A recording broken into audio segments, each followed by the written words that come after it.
Hi, I'm Gwyn Cready. I'm the author of Aching for Always.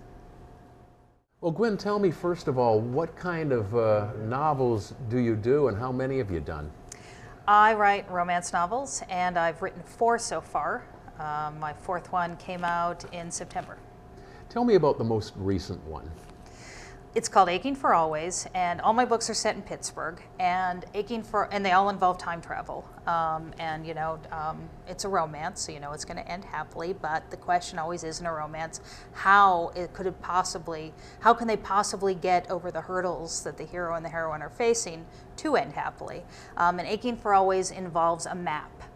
There's a woman in present-day Pittsburgh who owns a paper map company. It's struggling, as you can imagine, in a world of GPSs, and she has some old maps in her possession, and one of the maps was stolen from the past and changed the future from the past.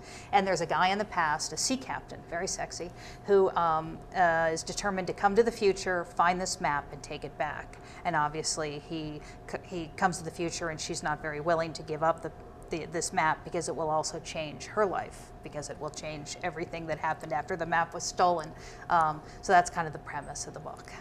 Yeah, that's one of the things they say in all of these time travel stories. You cannot change history, right? And so that's what this is, the basis of this. Yes, except in this book they actually were able to change history, and so he's trying very hard to change it back, and she's resisting.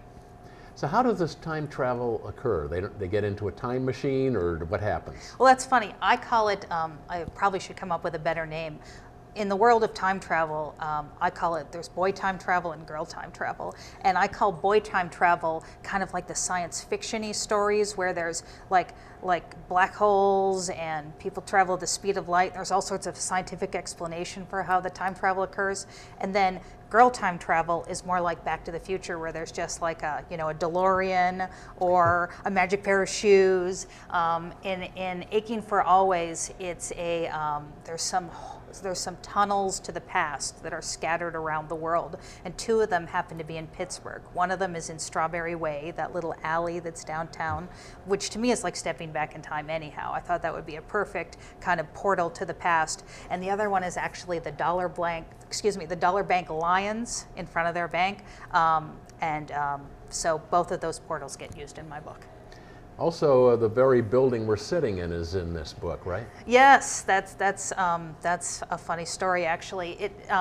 In the book, the heroine is coming to a party that takes place up in the party rooms upstairs, and the hero knows where she is, and he's determined, well, he's reached the point where he has to take her back to the past in order to resolve what's going on with these maps. So he kind of sneaks into the party, and he finds her, and he goes out, he drags her out onto the balcony, and they talk, and they've been attracted to one another already throughout the book, but it's actually the place where they have their first kiss, right here upstairs.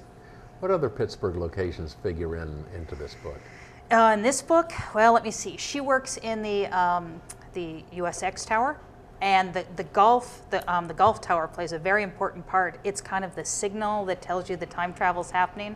I've always been a big fan of the weather beacon at the top. I think that's totally like quaint and charming. It's just such a great thing that Pittsburgh has. So I thought about having my heroine actually work in the golf tower, but then she wouldn't be able to see the weather beacon. So I put her in the USX Tower right at about eye level with the weather beacon, and so instead of just turning pink or blue, it actually starts to kind of sparkle, and then sparks come out of it, and they fly out of the building, and they actually land on Strawberry Way, which is what first leads her to Strawberry Way, and she runs into the hero for the first time that way.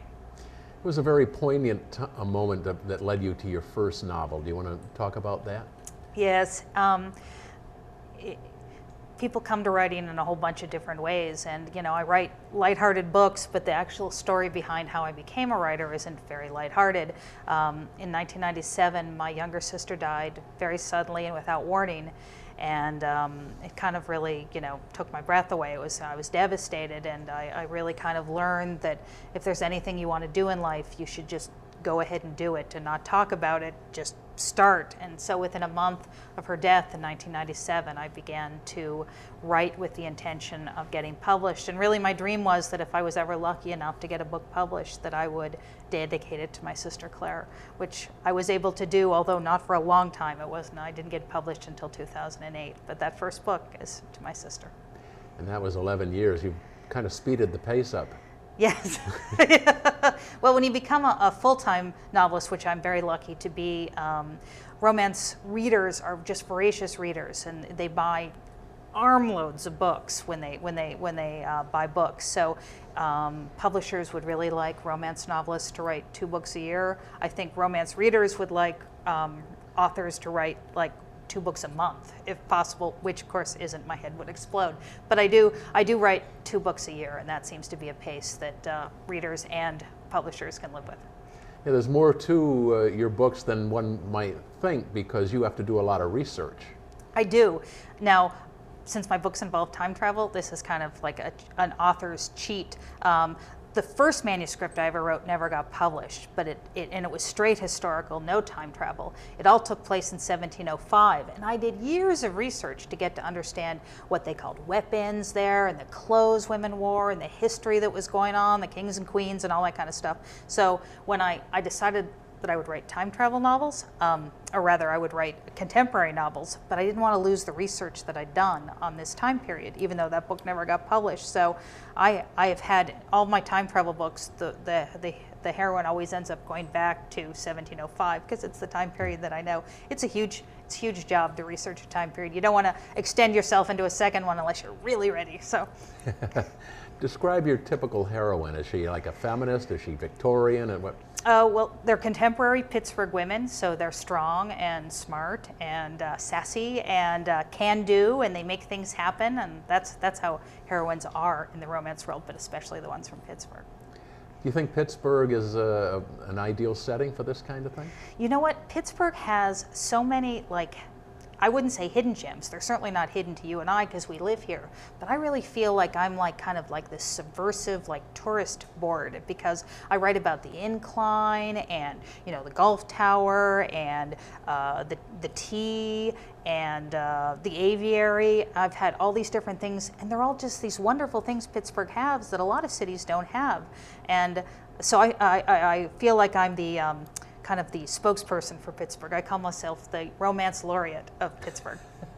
How'd you feel when you first saw your book in the store? Oh my gosh, it's such an exciting thing to see your name on the spine of a book. It's wonderful. It's wonderful.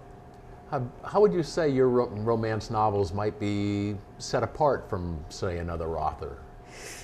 Well, they're very funny and very romantic and very sexy, but I really think Pittsburgh makes a big difference. You know, it just some of them have some secondary characters that are the same, and so you kind of just feel like you're in a special place, you know. And but they're very funny. They're very entertaining. Anything else you wanted to talk about? What's your next one?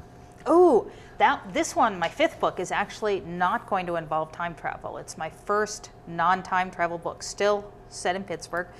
There's a scene in the War Hall.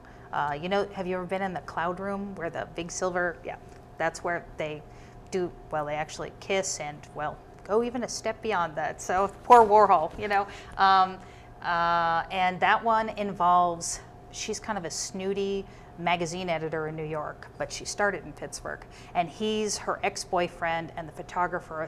She screws up at work, and she's assigned to write a story about why women love romance novels. And of course she has no idea, because she thinks they're kind of like the literary equivalent of word search puzzles. So it's a kind of a learning process. He has an older sister who reads them, so he recommends some to her. He needs to learn to be a better boyfriend, because he wasn't a very good boyfriend when they were first together, but she needs to loosen up and see that, you know, there's a reason why women love these novels. So it's kind of a growth process for both of them. And of course, since it's a romance, you won't be surprised to hear that they end up together. You always have happy endings? Always. That's part of the genre. You know, it's a central love story with an optimistic ending. No Romeo and Juliet? No, no. Although many people would classify that as a love story, but it's kind of that and like Gone with the Wind, also two big love stories that always pop to people's minds when you mention love stories. But of course, neither of them end with a happily ever. They end with some ever after, but definitely not happily. How sexy do your books get? They are quite. They make you quite warm. Yes. So. Well, okay. I think that's about it. Unless you had something more you wanted to. Okay. No. Very All right. good. All Good right. job. Thank you. Between romance, the man's view and the romance, the female view. Oh, okay. Well, you obviously take it from the female view. What is the difference between romance from a female view and from a man's view? Actually, I pop back and forth between the hero's head and the heroine's head. But as my husband says when he's reading my draft, he'll say, "I'm not sure a man would say this," and I say, the best male dialogue is written by a woman. So they end up being men that women want to love. So.